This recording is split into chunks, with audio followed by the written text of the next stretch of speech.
our last speaker for the night, last but not least, is the dream matcher himself, Ali Chehade. We all know about the dream matcher, right? This entrepreneur has got this crazy idea, and it's magically working not only in Lebanon, but people want to adopt it all over the world. It looks like this today, lots of post-its and happy people, but did it always look like this? Let's listen to his talk, Pivots and Dreams.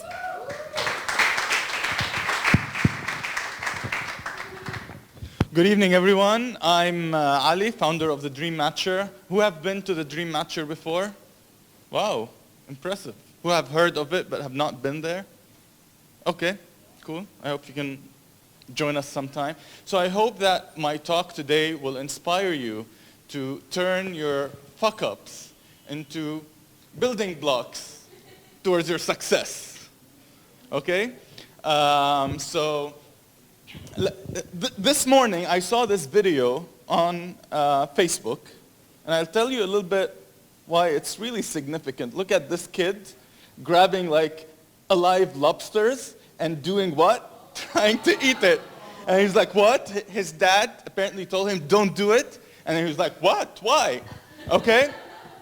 Us as kids, we really don't have the concept of messing up. We don't have the concept of being judged. This kid was not worried about being judged or someone telling him, why the hell are you doing this? You shouldn't be doing this. It was just like being himself. He wants to eat the lobster. But as we grow, what happens, we go to school and suddenly we start getting fed that, hey, you should not fail. Anything wrong you do as a kid, you're punished for it. You're judged. And when kids fail in school, for example, what do? We focus on their failures. We hire tutors because they're failing at this subject.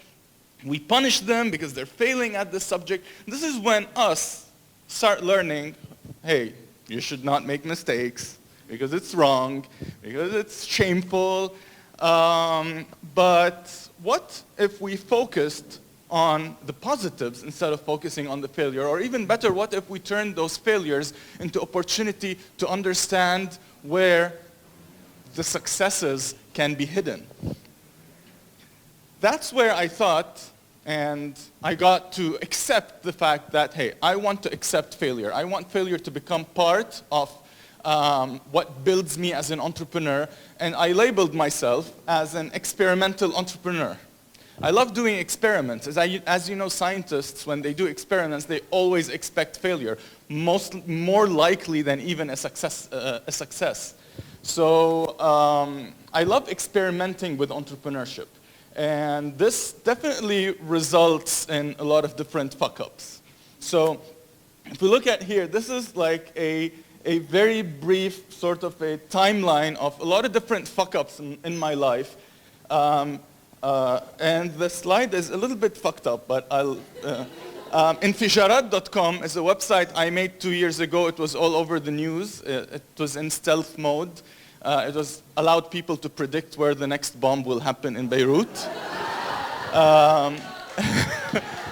It was on the news, and people were asking to kill me, and no one knew who did it. So now you know. Together Forever, I was trying to sell pixels to people on Valentine's Day so they can put their pictures on my website, just like the $1 Million homepage, if you've heard of it. Pumpkin, it's a Tinder for shopping. Pick-A-Side was a market research app where you pick one of two things, Pepsi or Coke. All those are dead today. Skill Pills, I organize events to help people build their skills.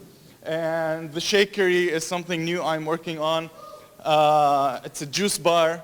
And Just Peanuts is a peanut butter brand that I just launched a few months ago. And what's interesting about Just Peanuts is that this was an overnight idea. I was like just inspired to sell peanut butter, and then I learned how to make it, and then I packaged it, I branded it, and then next week I was selling it. But really, what I want to I can't شو هيدي اسمها ما بعرف اتذكر شو هي مخبيه what really we want to focus on is the Dream Matcher. A lot of people join the Dream Matcher events today, and what they don't know is how the Dream Matcher started. A lot of people ask me, and how did you get the idea? I really hate that question, but here's the story. I come from a media production background. I'm a TV producer. Some of you might see me now, like every Friday on Future TV with Zaven, and that's my actual background. And a few years ago, I thought I wanted to create a TV show where people get the opportunity to turn other people's dreams to reality. I did not want to work with sponsors. I did not want to work with rich people. I wanted average people to help average people with their dreams. Well, TV is a really hard world, and it did not work out. You did not see that show because it did not work out. So I put this whole thing on hibernation. What happens next is that I went to the States, and I was doing my master's degree in media management, and I happened to stumble upon a book called The Accidental Billionaires. The Accidental Billionaires is a book about the story of the startup of Facebook. It's very sensational. It's not the real story. But it did inspire me to make something big. I was like, I want to be an accidental billionaire too. And I was thinking, what can I do? What can make me billions of dollars? And then the Dream Matcher, it was not yet called the Dream Matcher, struck me again. I thought, hey, this could be turned into a social network, because social networks were a trend and still are. So I thought I wanted to turn the Dream Matcher idea into a website. And that was the big thing. 2010, people built social networks. So this is the Dream Matcher homepage. What you're seeing here was the result of 2 whole years of fuck-ups. $20,000 of cash that I barely even had. It was my first startup, and every single mistake you can imagine was done in that startup. And all those mistakes were definitely big fuck-ups of mine, but they helped me today when I talk to early stage entrepreneurs. I really can see myself. And just a few tips about what went wrong. First off, I was not really aware of what is called the lean startup methodology, how to build things in a very lean and efficient manner whereby you're not just throwing a lot of money into building something that you don't know if it's going to work or not. I had multiple teams work on this. I never had a co-founder, so I'd always grab people, hey, I want your help, I want your help. And this does not really work. You want people to be dedicated. But we did launch the website, and the website went online. It did not go anywhere, though. Now, what happened somewhere before or during launching the website is that I was in a conversation with someone, and I was inspired to turn this whole concept into a real-life thing. It was like, hey, why don't we try it in real life? Why don't we get people in real life and try to see how can we match their dreams? What if we have 50 people who do not know each other? What if we know their dreams? And what if people in the same room can make those dreams come true? So I wanted to try, and I booked Alt City, this right here, and I booked a date. I told them I want a date 2 weeks from now to do an event, and guess what? I did not know what the hell am I going to do during the event. I was like, I just want to match people. How are we going to do it? I really did not know. The day came, and it was very experimental, and we definitely collected a lot of feedback. So that's really important when you're building your startup, collect feedback. And today, 3 years later, the Dream Matcher has held 50 events in Lebanon and around the world. Almost more than 1,500 people have attended our events. What happened to our website? Nothing. Just dead. It's not there anymore. So I stopped all online things because guess what? I saw that the offline version is getting successful, and I saw people coming and paying money to be part of this event. So I thought that, hey, there it is. And my biggest learning from all this thing, especially as an early stage entrepreneur, is when you're looking at your goal that's up there, don't try just to jump to it. You have to take the steps to reach there without investing a lot and expecting a lot without investing much. So these are some pictures from the event. Let's go to the next slide. What kept me going through this whole thing is that I think that I work based on a purpose and not based on a product. I did not build the Dream Matcher because I thought the Dream Matcher works. I built the Dream Matcher because my passion and my purpose in life to help other people achieve their goals, achieve their dreams, and be what they want to be.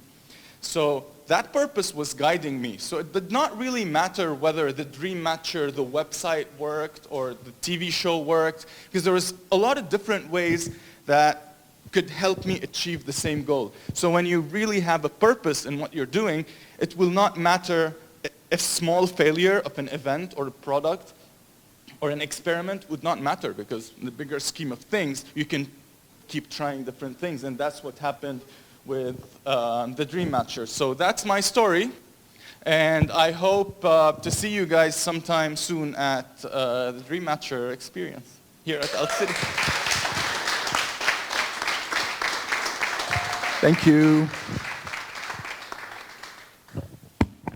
Thank you. Great. Any questions? Any questions? Yes. Ah, there. I see.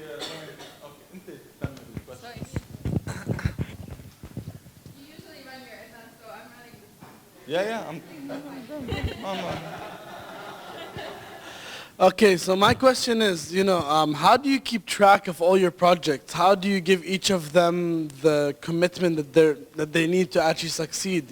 How do you manage your time? I'm sure each of these by themselves could be a full-time thing if you put, your all. Well, all your definitely time. those things did not all happen at the same time. So at any given time, I'm probably working on 2 or tops 3 things.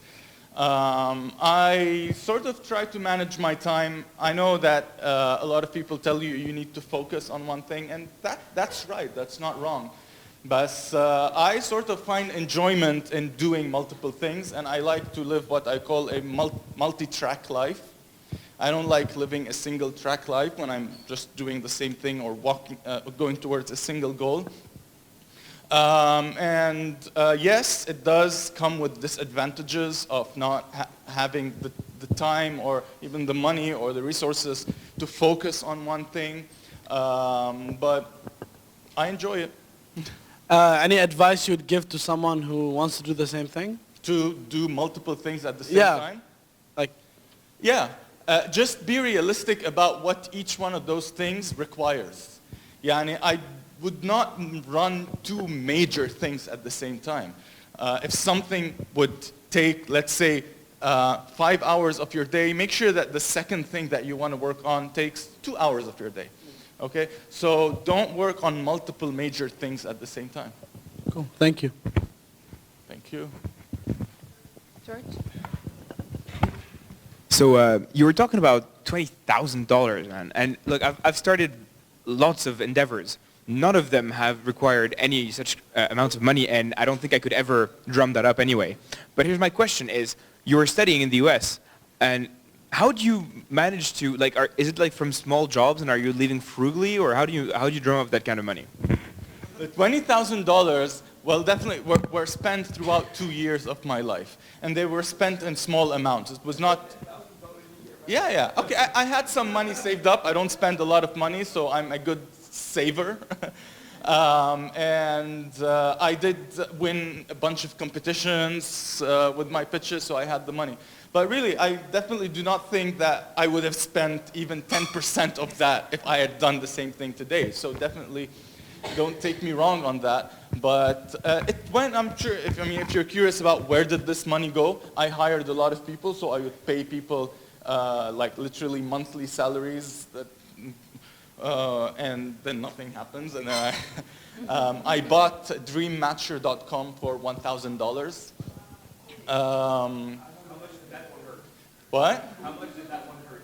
It really hurt. It was someone I met this guy from Silicon Valley, and yes, Silicon Valley. He was like, you should buy that domain. And then the next day I'm buying it. It was I had the dreammatcher.com.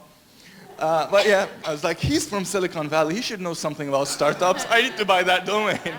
I spent $1,000 on a domain name. I just random money here and there. A lot of Facebook ads. I thought that Facebook ads make things work. They don't. So yeah. No, the renewal fee is regular. It's just once you acquire the domain name from the guy. It was someone owned it and they wanted to sell it and they asked for $1,000. Well, to my defense, I did negotiate it down from 1,800. Hello. Hello. Zen. So for the online platform, why do you think it just didn't work? Because everyone's trying to start online platforms now, and for your concept, it makes sense. You're matching people, but why didn't it work for you? I didn't have the experience. I've never built a website. I know nothing about building websites. I come from a media production background. I know things about photography and video production.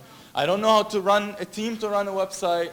I did not know anything about lean startup methodology. I did not know anything about validation, like how to test the product before it goes. I really did not know anything. It was just like me wanting to do something and then just trying. It did not work because I did not know how to make it work. I do think that this something can work eventually, and now I try to look at it as the other way around, hoping that the events would allow me to grow into an online platform.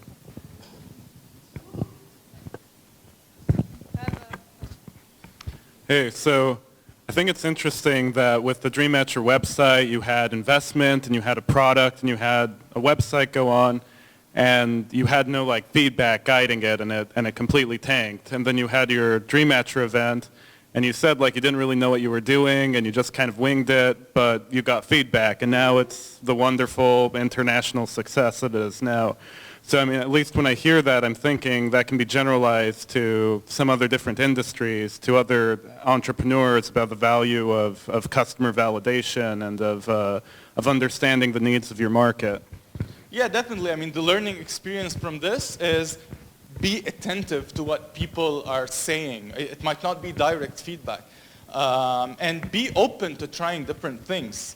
I was not closed-minded. I was like, no, I want this to be online, otherwise I don't want to do it. Because again, as I said, my goal was not a website. My goal was to build something that would help people achieve their dreams. And I saw that people liked the events.